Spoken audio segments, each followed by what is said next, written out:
Daily news and analysis. We keep you informed and inspired. This is World Today. It's his first official visit to China as German chancellor. What results will he bring back to Berlin?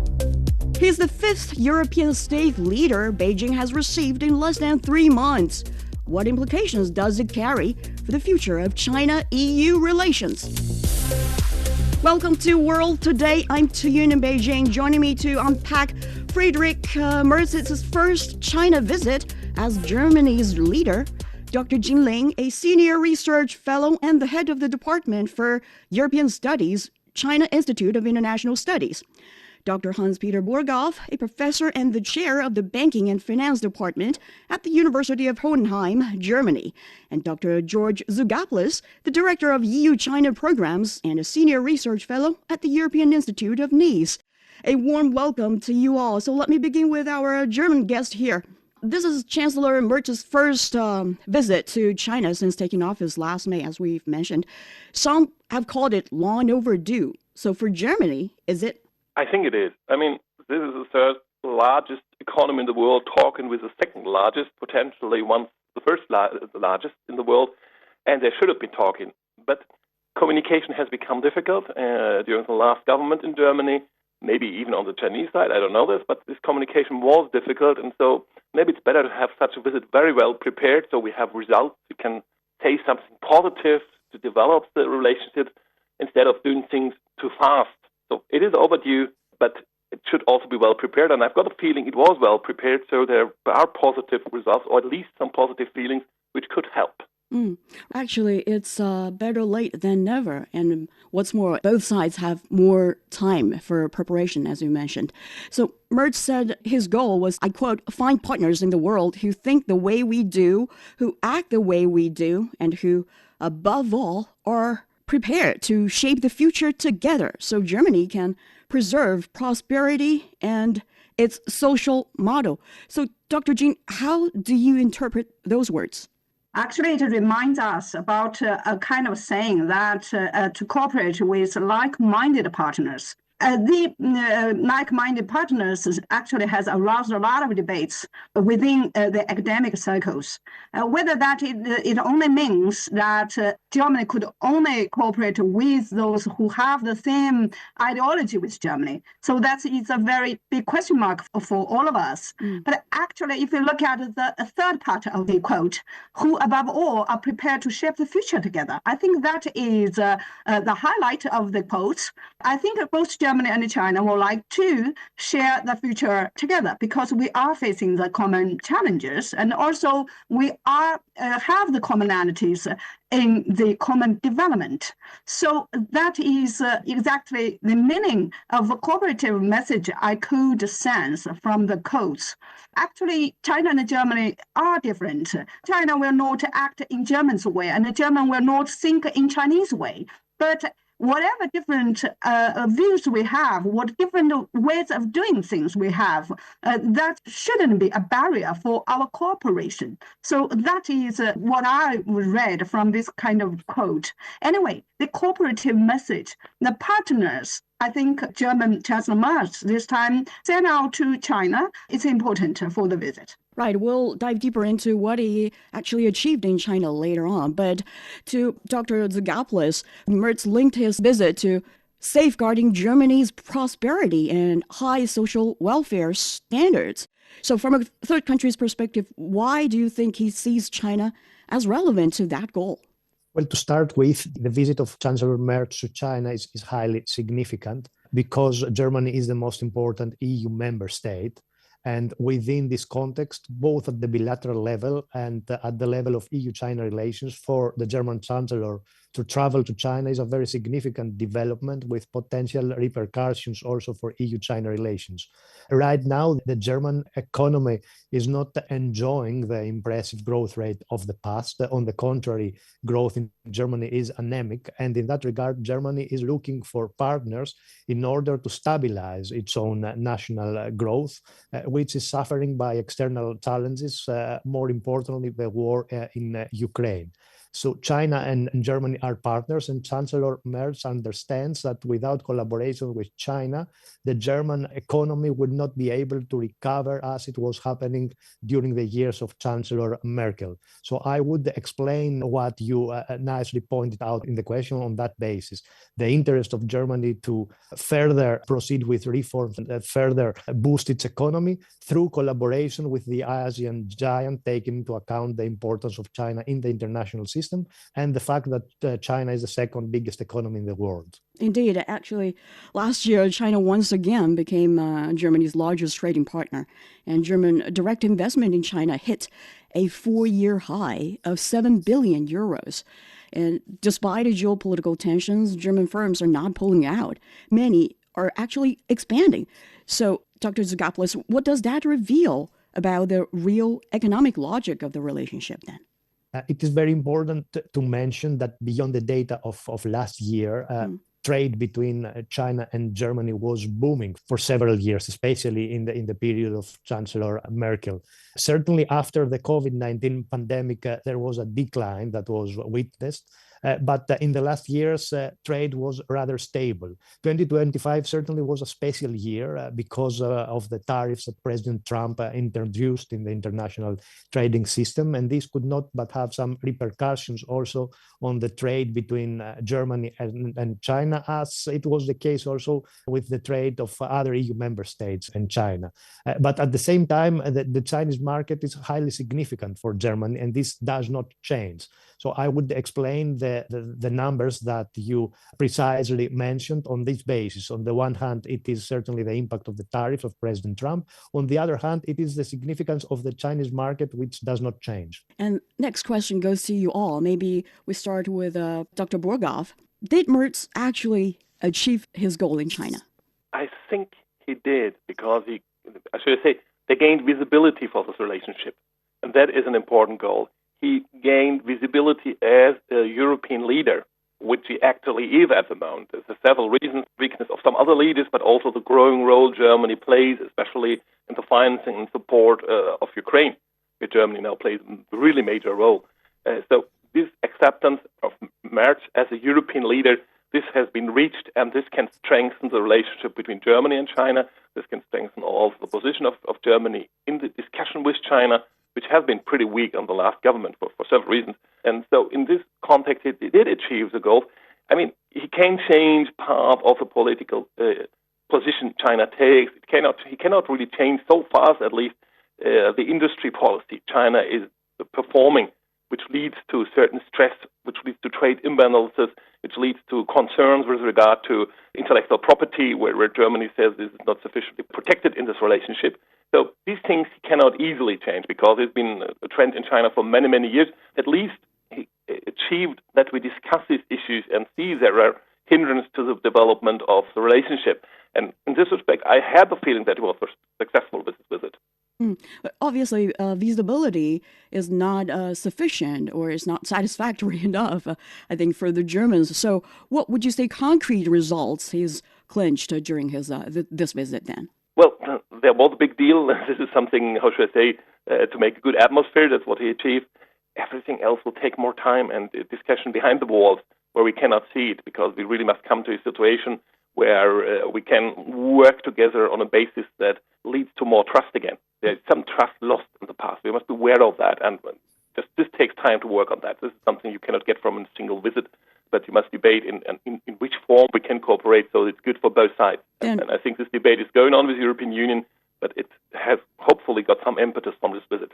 All right. Then to Dr. Jin, your take here? If you look at the visit background, I think the basic goal has been achieved, because, in the past year, I think the chancellor has been trapped a little bit in the internal struggle of the way to deal with China. So that's explained why he has been late for the visit.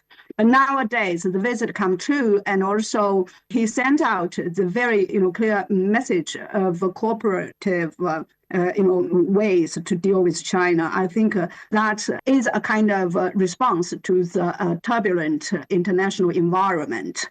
That's very clear for Chancellor, because for Germany today, it really needs diversified partners in order to, make a little bit of balance against the disruptive policies made by U.S. administration. This is the first point. The second one, I think that is a start, from my point of view, of resetting China-Germany relationship. Okay. Because in the past years, the economic cooperation has also been handicapped by the internal debates, has become a little bit politicized and securitized. But this time, with the delegation, the large-scale business delegation coming here, and also very pragmatic deals reached, that signify the way forward. That's a pragmatic cooperation and resilient economic relationship between China and Germany are still the major logic or the internal driving forces of the bilateral relations. And finally, I think since with this kind of very personal observations of what is China, not only the culture, but also the advancement in the high technology areas, I think that will increase mutual understanding between China and Germany. So from these three perspectives, I think the basic goal has been achieved. All right, it's on the German side. And to Dr. Tzogopoulos, do you have any different views here? Well, I would say that at the business level, more than 5,000 German companies are currently operating in China. And this is indicative of the joint interest of Berlin and Beijing to join hands and proceed together. From the moment so many German companies are operating in China, it's difficult to single out specific deals. I would just need to talk about the general mood that exists, which is bringing an attitude of collaboration despite the problems. And I would like to insist on that and going beyond the business dimension into the political one, because currently both EU-China relations and German-China relations have suffered by several misunderstandings. Right. So from the moment the Chancellor of Germany decided to go to China and complement also what other European leaders did a couple of weeks ago, including President of France, Emmanuel Macron, we could be slightly optimistic for a recalibration of EU-China relations toward a dimension that might be more inclined to collaboration than to competition. Does not mean that competition does not exist, certainly, but it's a different thing for the two sides to talk to each other in order as much as possible to discuss about differences and find a joint way forward. So it is through this lens that I see the visit of Chancellor Merz, and that's why I consider the visit successful beyond deals themselves. So it's the political attitude that currently matters more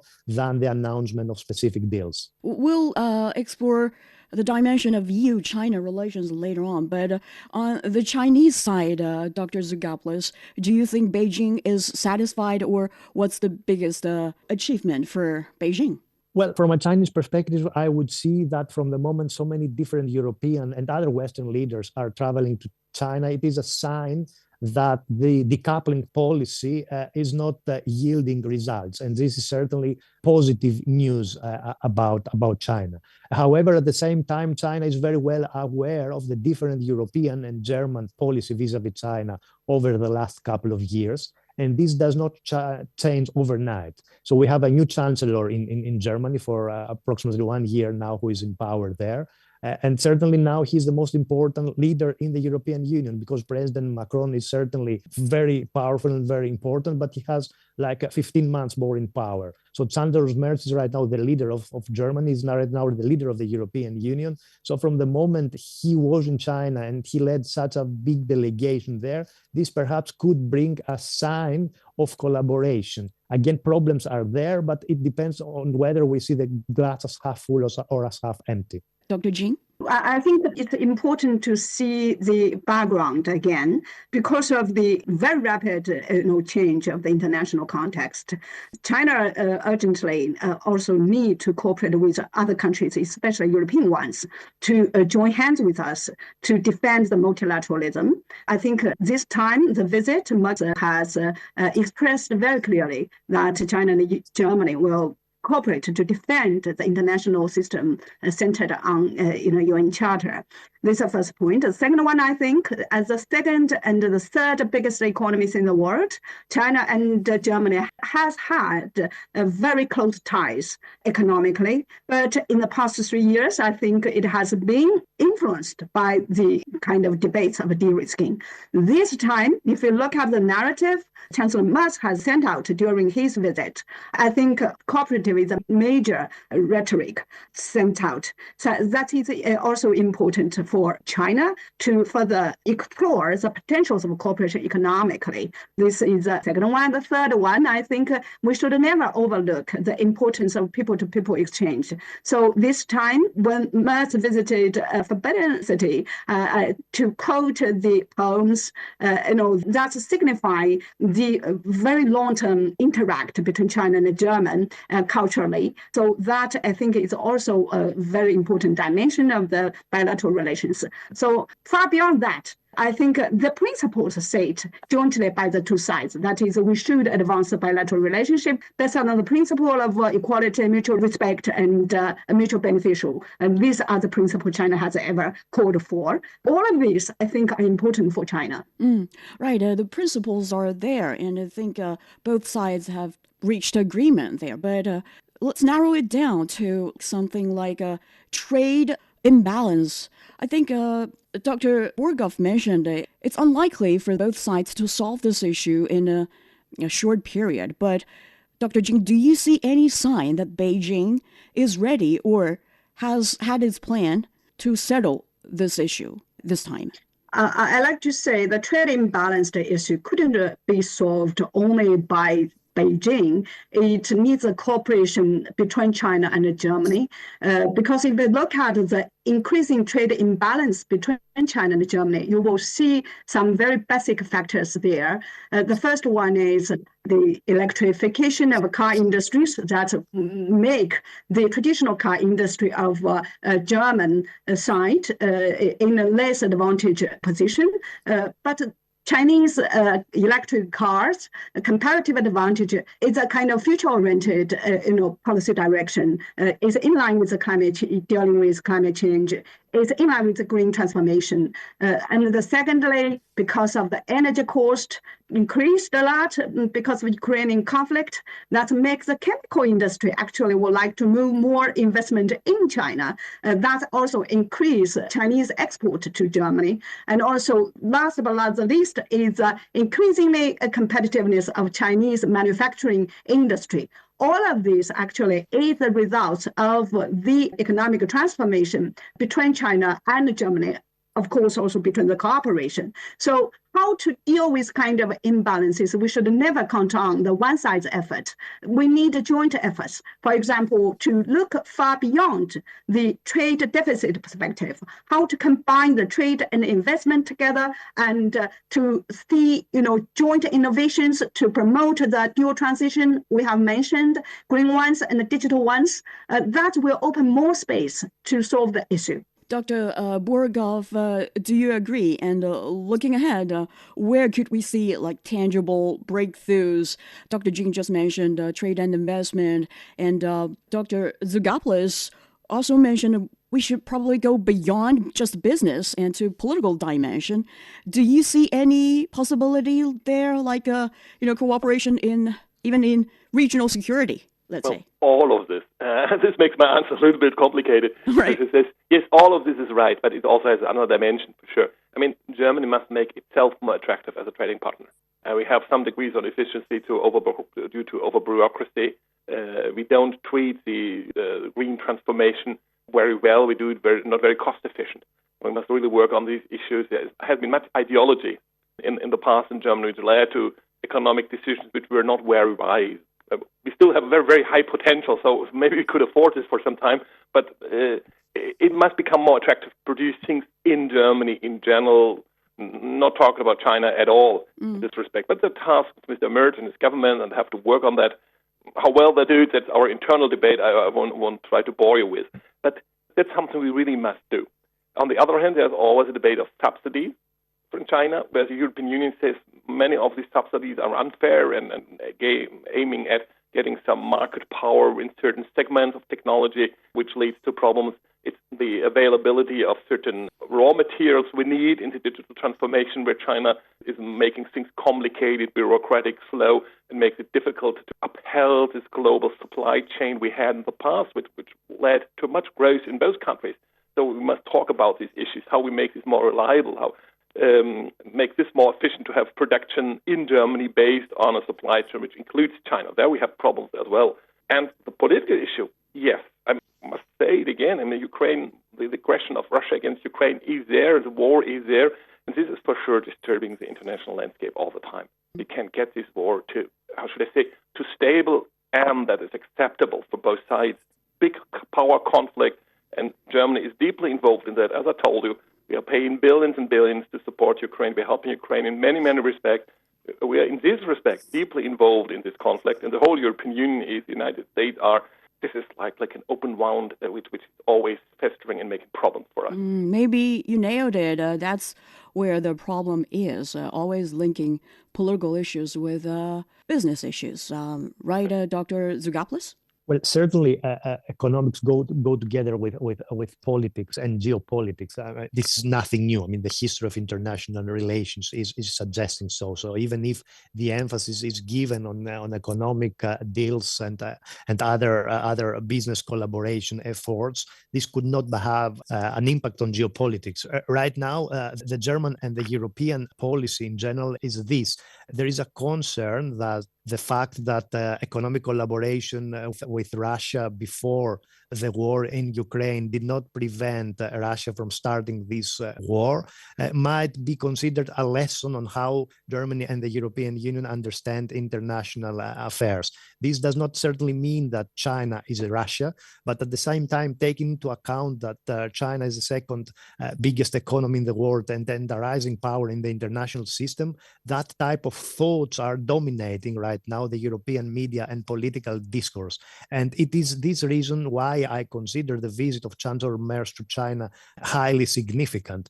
Just reading the statements of the German chancellery during the visit of Chancellor Merz in China, what is being singled out there is that China is right now a big international power that cannot be ignored in the international system. And this is the reality. The problem for Europe and for Germany is how to engage China in the international system in a manner that collaboration is possible. And this is not always easy in a changing world. This is what is happening. And this cannot but have an impact on how EU leaders, and right now Chancellor Merz is looking at the economic collaboration with China. So de-risking is still the European policy and the official European approach vis-a-vis China. But at the same time, de-risking is a very difficult policy to be implemented in a changing world. So right now, Germany is trying to strike a balance between the two different priorities. Dr. JIN, your take here, please. Actually, from this visit, I became more optimistic compared with before, because if you look at, as I've said, the rhetoric and also the schedule of the visit, especially a visit to the Union Tree, I think this is the first time Western leaders, on sport to see the rapid development of Chinese high technology companies, to see what we have achieved, and with so many, business leaders. So that will provide the potential for the future of cooperation in this area. Second one, and also if you look at the trade and investment statistics, you will see the resilience between the two sides. In the past, as I've said, the cooperation has been negatively impacted by the internal struggle, because that actually make the companies uncertain about the future cooperation. So this time, the clear message said, if we consider Germany is a reliable partner, the message sent will be consistent. We have the reason to believe there will be more breakthroughs, not only in traditional sectors, but also in the innovative sectors. That's the second one. The third one, I think this year is the first year of China's 15th five-year plan. If you look at the plan itself, you will see it will open more opportunities for the European, including German companies. For example, we will stimulate more internal consumption, and also we will open up more service industry to the foreigners. All of these, I think, will make the future breakthroughs more optimistic. You've been listening to World Today. Check out whether Germany and perhaps Europe as a whole may undergo strategic recalibration right after the break.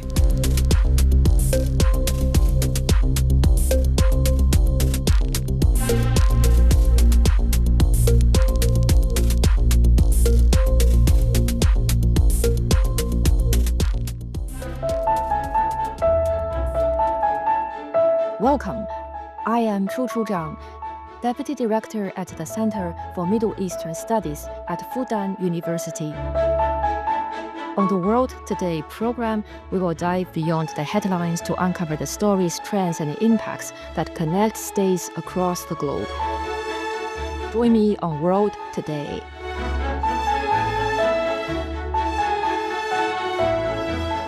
Welcome back. We continue our discussion on German Chancellor Friedrich Merz's first China visit. Actually, before leaving for China, Merz publicly criticized China over the South China Sea and the Taiwan question. So, do those remarks suggest some hesitation? Perhaps it's only pressure from Germany's industrial sector rather than strong political intent. Dr. Jin, you said you would say this trip is resetting of a China-Germany relationship. Do you see Berlin will go down on the same old path when it comes to relations with China when Merz returned to Germany, or do you see any real turning point here? I don't think it is a turning point, but it's a starting point of the resetting. Okay. We should never expect China-Germany relationship will be back to the track of the Merkel's era, because the internal debate shows kind of a policy away from Merkel's way. So now we have to think about seriously what is Merz's way.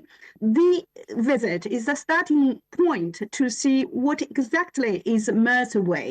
I agree with our European colleagues that not only Germany, but also all the European countries today are struggling to keep a kind of balance.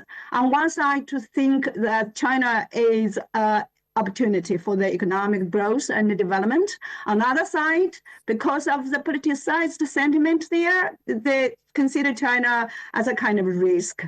The risk from the so-called over-interdependence, the risk from the geopolitical tensions between China and the US, and also the kind of security considerations, et cetera, but anyway, I could see very pragmatic, very cooperative message sent out by this visit that is a little bit away from the very stereotype of what we think in the past year, Merz's very tough policy against China. So that is why I think it's a starting point instead of a turning point. We shouldn't be naive to think that every problems, challenges ahead of us will disappear with one visit. I think all of these problems could only be steadily handled through the further pragmatic cooperations while increasing mutual understanding and strategic trust.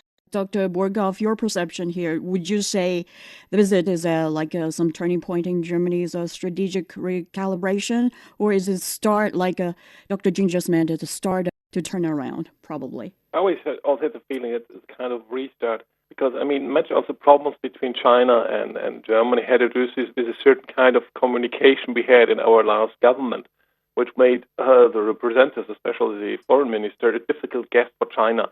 She was talking more to the German public than to the partner she visited, which is not a good kind of diplomacy, I must confess. And so this is a starting point for new talks right now. Merz knows how to behave as a guest. He knows also the German interest. I wouldn't say we fall back into Merkel times, because the Merkel time was marked by a certain naive belief that it's sufficient to have goodwill and have good partnerships and have good trade, and all this leads to a better world.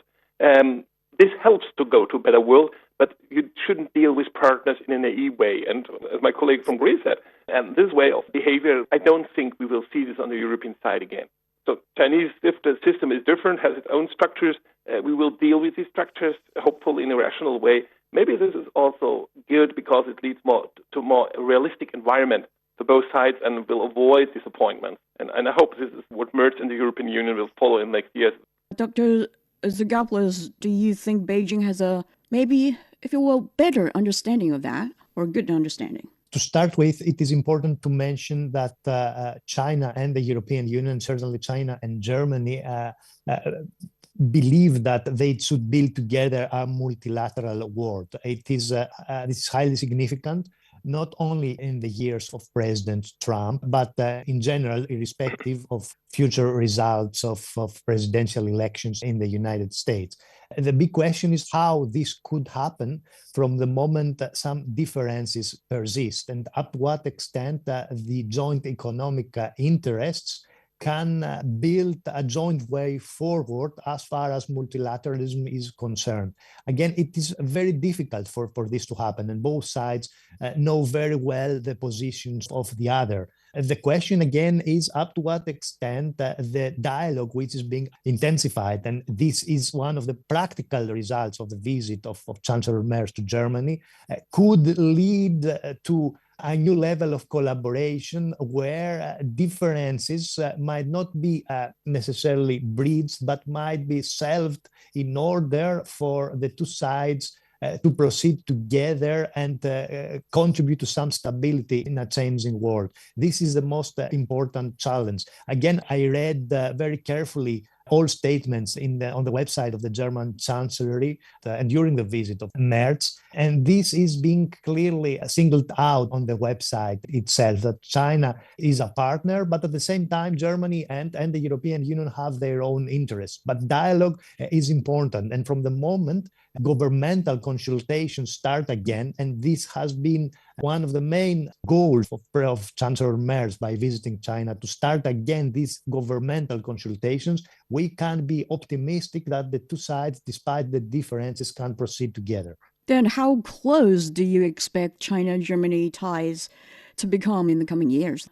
Well, I expect these ties to be close, and they are close right now. So even by looking at the numbers, again, we have to refer to the economy. It's a trade turnover of like 250 billion euros every year. So this number itself, and the fact that so many German companies are operating in China and Chinese companies are operating in Germany and in Europe, make collaboration the only way forward. It can't happen without collaboration. Again, the problems starting from fair competition and reciprocity, protectionism, all these things are there on the agenda. But it seems that the two sides, China and the European Union, China and Germany, are prepared to talk about the problems, because from 2020 until 2023, we experienced a period during which dialogue was not existing.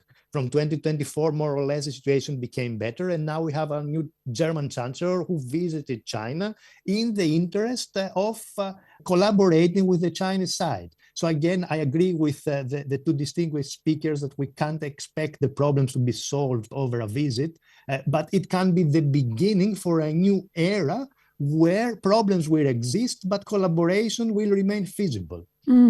Dr. Burghof mentioned this subsidies issue, which is a big issue for a lot of Europeans. So how do you think the Chinese side may need to adjust? Actually, I think a lot of subsidies, especially those for the EV sector, has been scrapped for some time already. Yeah, the subsidies has been a standard issue on the agenda for years, and it is currently an issue which is being debated at the European level. But I would say that the most important concern for the European Union right now is the fact that due to the tariffs introduced by President Trump, several Chinese goods are reaching the European market at very low prices. And this is causing some instability in the European market itself. So I believe that this has been one of the issues which was discussed between the Chinese and the German leadership, because it is currently of high significance for the European economy. So beyond the general situation about the tariffs introduced in the international trading system, right now Europe is suffering by all this as far as competition is concerned.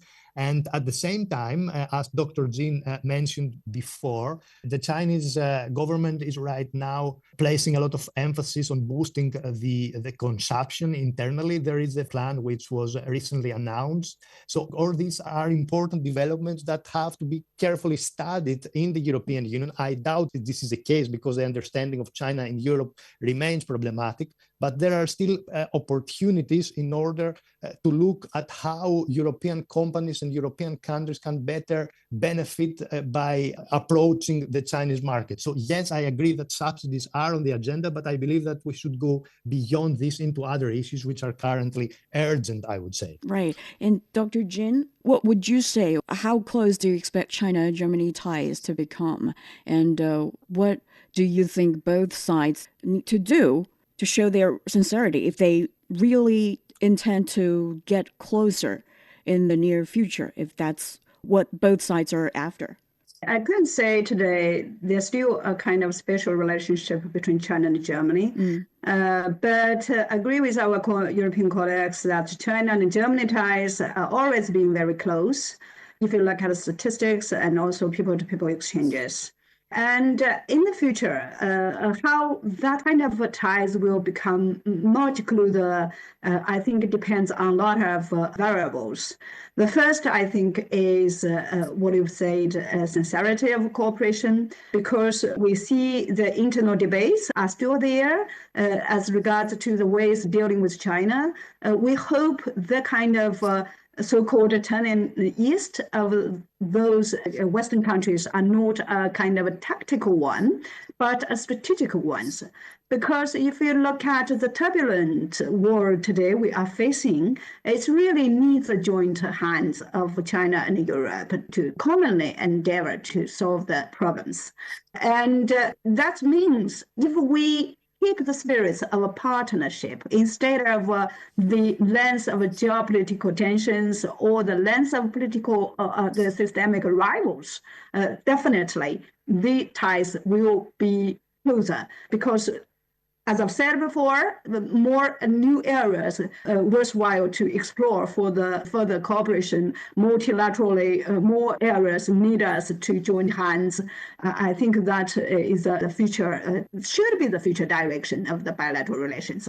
But we are not 100% to say there will be much closer ties because, if you look at European policies, actually are still not so stable when considering the trade-off between the trade and the security under the context of the big powers, the so-called, in their eyes, of power struggle. Dr. Burghof, you've voiced a lot of expectations for Beijing, right? But it takes two to tangle. And the EU has actually decided to exclude Chinese researchers from parts of its Horizon Europe program, adopting a small yard, high fence approach similar to the United States. So on the German side, what do you think probably Germany should do to facilitate this process if they want to, move this relationship further? Well, coming from a university which has long tradition, especially in agriculture science, to work together with Chinese universities, Chinese scientists, and this is a really, really strong tradition in my university. I'd love to see if this would develop again. On the other hand, well, I've been in China for many years for a week teaching, and I don't do this anymore for whatever reasons. So I think we have grown in some respect apart. And the question is, how do we get into a fair relationship with regard to intellectual property is a big issue. As a scientist, I don't feel that we suffer from that, but it's a political fact. Some people also say it's kind of proxy conflict we have here in the science area, whereas the real problem is the situation of German companies in China who have problems to protect their intellectual property there. So maybe some joint effort where we touch several fields in the debate could help us to get back to on track where we can participate. simply saying, yes, we don't care for what China does with intellectual property out of research projects is something we can't go back to. That's why, what I said before, we don't go back to the Merkel era in this respect. We don't want to. Maybe we must come back to an era before where we had really different systems in Europe as well, and where these systems nonetheless learned to cooperate and coexist. And I love to see development in this respect, but I think this is a long way to go back to this trustful partnership we had before in many areas. It's just one aspect of bilateral relations. But I mean, do you expect Berlin to maybe change its gears or not following, the footsteps of Washington that closely when it comes to its China policy after Merz's visit? We don't, for sure. We don't follow the U.S. footsteps in this respect. In the end, there's a triangle of great powers, although Europe is a very special power because it's not centralized as China and the U.S. are. But it's a triangle. But this also means in this triangle, what happens on the one side has influence on the relationship of the other two partners. So what we see in our research, for example, is that this U.S.-China tension is very relevant for the United States and has consequences. There's a big potential to get on better track when the United States is able to communicate again with the outside world in a way that they can find solutions. And then even for China, the European ties will lose their importance they might have at the moment in this respect. Same holds for Europe. When we can talk with the United States again, this is a different story, and this changes the world. So this is a three-power story. We don't follow the U.S. in this respect, in this game, but we must, as I told you, come back from the idea that cooperation and goodwill and trade is enough to form a better world. There's a power politic aspect, and that must be debated, and I'm afraid these impediments to scientific corporations come from this view and can be solved only in a comprehensive solution where we restart our relationship on a basis that protects intellectual property and doesn't have this asymmetric aspect. I mean, China, as it is now, doesn't need this policy anymore. I mean, intellectually, with regard to creation of intellectual property, China is so strong. Same holds for the subsidy story. I mean, China won't need these subsidies anymore because they have a very strong industry in many, many technological areas. They can cope with and could deal with without having this kind of industry policy aspect. Yeah, but I mean, in a relationship, be it human beings or between countries, if one party does one thing and you have one way to interpret it, but in the eyes of the other side or the other party or the country, it might send out some other signal, right? It's how you interpreted the other's behavior or action. So maybe the key is trying to solve the problem of taking actions, sending out wrong signals or misleading signals to the other side. Would that be helpful? That's exactly right. And for us, communication with China is very difficult because in some respect, there is no public debate in the sense we have it in Europe, where you can really look into the newspapers and find out many, many different views that move together in Europe. I think you have this in China as well, but as a centralized government story, it's much harder for us to understand what is really moving China, what is really moving the people who decide. And the official statement won't tell us much about that. So I think we need a lot of talk and much more relationship. That also in this respect, I mean, the Merz visit, I think, has been very valuable for this kind of communication, enhance this kind of communication. Okay. And so this is very important for us. And, in international policy, you don't always tell people truly what you intend to do and what you want to do. So this kind of communication on official level must be really complemented with a lot of personal contact, a lot of personal communication, which could help us to better understand and avoid such misunderstanding. Now, Dr. Jin, your interpretation here? Yeah, I think today China and the relationship between China and the European countries, the changing dynamic, many come from the changing roles of each other. I think European countries are still, used to the kind of situation that Europe is much more advanced than China. China should learn from Europe. But today, with the rising of China, I think we should come to the stage of mutual learning.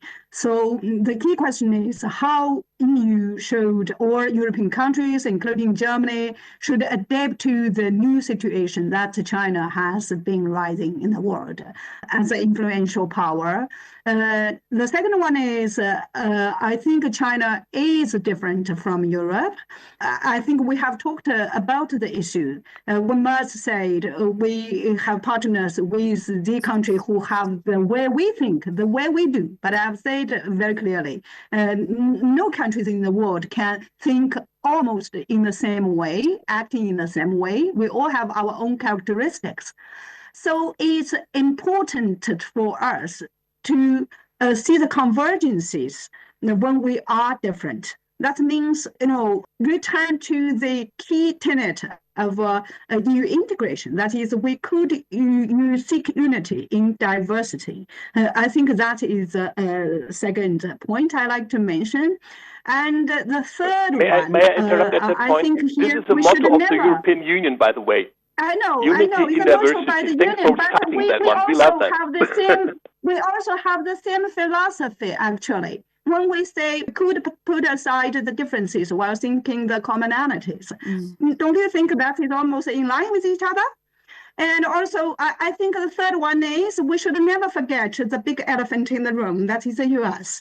I think the host has mentioned the issue, that is in which way EU should put itself in the current structure of the so-called China-US power struggle. Of course, I don't like the phrase of power struggle, but anyway, EU should, remember all the time what are your own interests and values under the current very chaotic situation. Indeed, actually, it's quite similar there for both sides. All right, let's move on to broader perspective. Merz's visit follows trips by other European leaders, including those from France and Britain.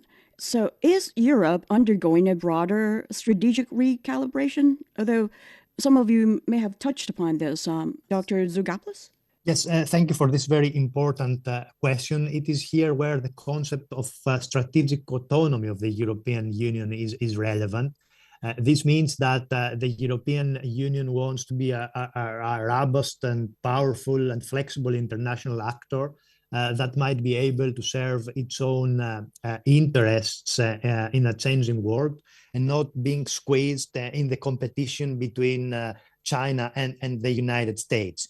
So I would say that there are several European leaders who have decided over the last couple of weeks to visit China, with Chancellor Merz being the most recent example. But I would say that this tendency is not necessarily linked to the policies of President Donald Trump. Several people believe that the European Union and EU member states are rethinking their relationship with China because of President Trump.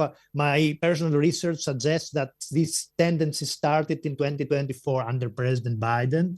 And this is happening because it is imperative for European leaders to talk to the Chinese side despite the differences. Perhaps the policies of President Trump are accelerating the trend, but the trend had pre-existed since the beginning of 2024. And I believe that more contacts will intensify in the near future. Again, it depends on how, as I said before, on how we see the glass, if we see it as half full or half empty. The problems will always be there, but international relations have diachronically marked by problems. The question is how different sides can proceed together despite problems and differences. And I think that we are right now in a very delicate process where politicians are attempting to find a way out of the deadlock. Indeed, it's delicate, and some believe, those traditional U.S. allies are actually seeking greater economic flexibility with China. But critics warn, if Washington eases pressure, these countries could quickly realign with the U.S., even, revisiting agreements with Beijing. It's not like there is no precedent there. So, Dr. Jin, do you have that concern too? Or should Beijing remain cautious? I'm not sure that is a necessary outcome because the world today is really happening radical changes. The U.S. policy of Trump actually is not accidental. The policy is there with a very strong, social and economic basis. So I think all of these actually have been witnessed by the Western leaders. Will be witness the systemic change or structural change of that. That explains why the traditional U.S. allies actually almost at the same time turning toward China. Of course, there are nuances of these three visits: the French one, the British one, and the German ones. But anyway, I think there are common understandings of that in the turbulent world because of the disruptive policies Trump exerts on the world. The countries have to look beyond the U.S., look beyond the only ideological oriented mindset. I think that is a feature of the China with the European countries. All right, Dr. Burghof. As I told you, I think it is really also about the relationship with the US for both countries. We never should forget about that. There's a certain big player in this global game which plays a certain role. For Europe, it is always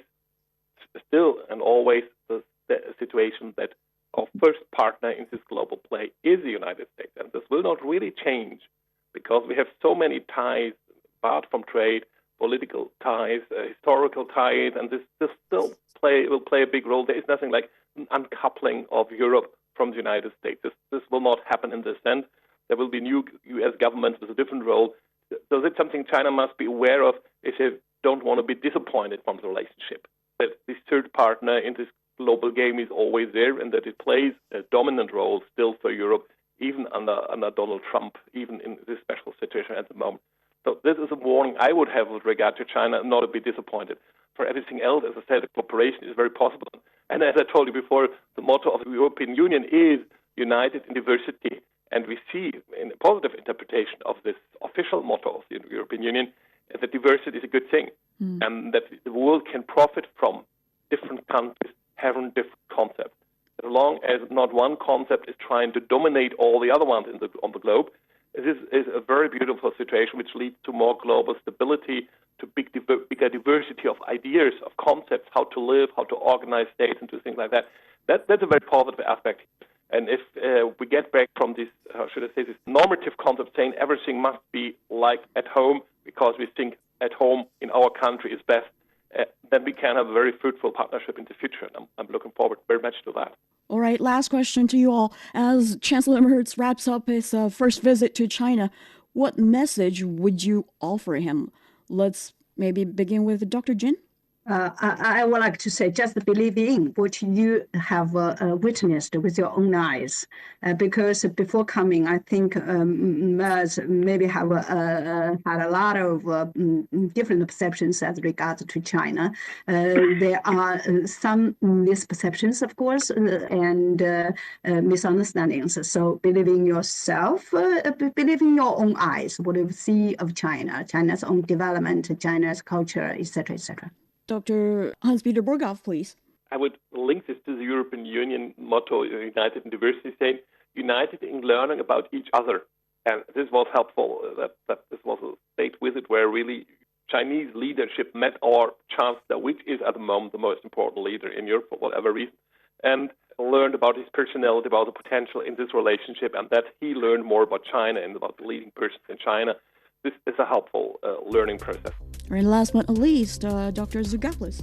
Well, I'm looking forward to the next steps after the visit, which will be crucial for EU-China relations and to what extent some stability is to be expected. So from the moment governmental consultations resumed in Beijing, we have to wait and see the practical results at the bilateral level as well as the level of EU-China relations in the coming weeks and months. Indeed. And that also wraps up our discussion for this session. Many thanks to Dr. George Tzogopoulos from the European Institute of Nice, Dr. Hans-Peter Burghof of the University of Hohenheim, Germany, and Dr. JIN Ling of the China Institute of International Studies. Until next week, take care.